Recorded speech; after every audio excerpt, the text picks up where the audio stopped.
I'm here in northern Minnesota on a family vacation with my large extended family. After spending 5 days in a lodge with 20 kids and in-laws, I broke away to interview my brother-in-law, Mike Koenigs.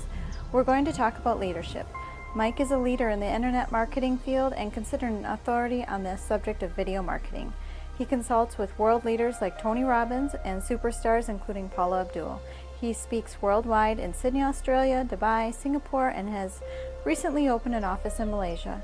I'd like to introduce you to Mike Koenigs, co-founder of Traffic Geyser, serial entrepreneur, and humanitarian. Tell me about your career path and career decisions. Okay, well, the first thing is, I could first tell you that I didn't really have a specific career path, but I always knew what I liked to do and what I was good at. And one of the things that happened early on is my dad, your father-in-law, gave me tools early on, as early as 5 years old. And I always loved taking things apart, putting them together, and figuring out how things worked. So that really was my motivator. And one thing I can say is I was never good at school, and I never liked school. I remember coming home the first day of kindergarten saying to Mom, I never want to go back again, and that really never changed. So my career path really had to do with my interests and my loves. And I early on loved computers, I loved video games, loved taking things apart and figuring out how they worked. And I didn't have any mentors. So that really kind of drove me ultimately to doing it on my own and starting my own little businesses, which I did start my first that I remember of at probably about 16 or so. And I started working on databases and building real life applications and ultimately writing software. So that'd probably be about the best way I can really answer that question. I think once you ask me some of the other questions, more of this will make some sense. Okay. What is your definition of leadership? Okay. To me, leadership means seeing clarity, being able to communicate clarity. And one of my favorite sayings that I don't know if anyone ever made this up, it's something that I think about a lot, is those who think and speak and act and communicate with specifics and include with absolute specificity are the ones who own the world. So I would say that a leader is someone who's able to have a vision, declare a vision, describe that vision, and be able to at least establish some idea of what that vision looks like, so other people will be able to latch onto it and help execute and create that vision. Do you believe there's a difference between managing and leading?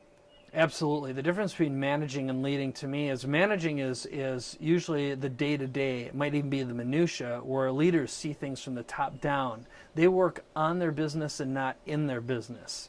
And a leader is someone who not just relegates, but is someone who is able to pick the right team, give them a vision, declare what that is, establish what it looks like, provide maybe some sort of actionable outcomes that will be part of whatever that is, and then allow their people to do what they feel is best to get to that place. And a great leader is someone who lets the people do what they need is best and not micromanage them. Someone who's a micromanager is not a leader.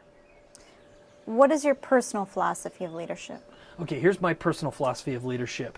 It is, first of all, I don't like repeating myself. My goal is always to replicate myself best as I can, and I'm the first one to say I don't have all the answers, and I'm not the be-all, end-all. I want people to provide their input. However, as a leader, I think it's my responsibility to take action and never ask someone to do something that I wouldn't do myself. So what I often do is I create a training video, kind of like what I'd be doing here, and I'll declare my vision. I might sit with a whiteboard and write it out and describe what it looks like. I do something called screencasting, where I actually record my computer screen and describe in as great detail as I can what that looks like.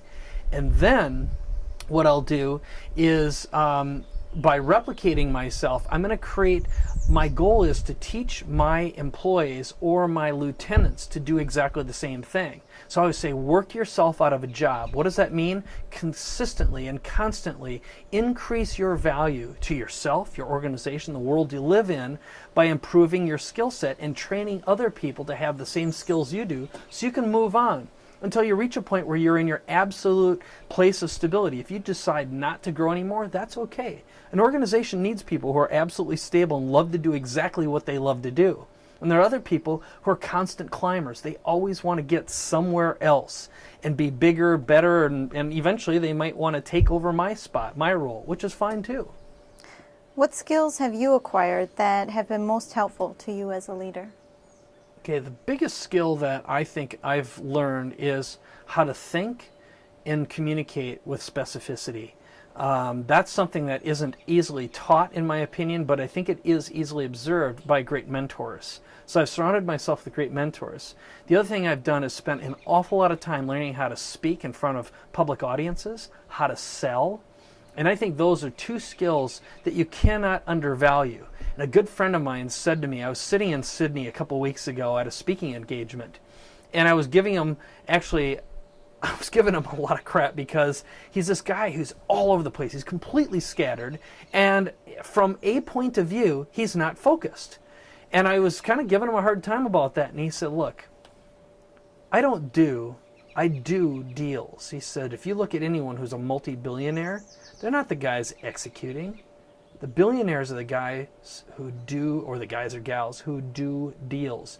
They're thinking in such big picture that they move massive ideas, massive memes, massive organizations towards each other, and they're focused on building a massive crowd, a massive audience, a massive list of customers who all want to buy something.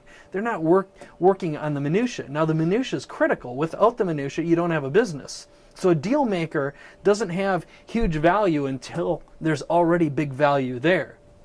But I would just have you recognize and realize that the biggest things that have always happen are due to the massive deal makers. Now, unfortunately, that falls in the hands of politicians who, in my opinion, don't serve really good value long-term overall in terms of the big picture in the real world. They're takers, they're taxers, not givers, not providers. That's my personal opinion. So I think somewhere in between, it's those who have huge vision, who create massive value, and then are able to move their value into the big picture and affect lots of lives in positive ways.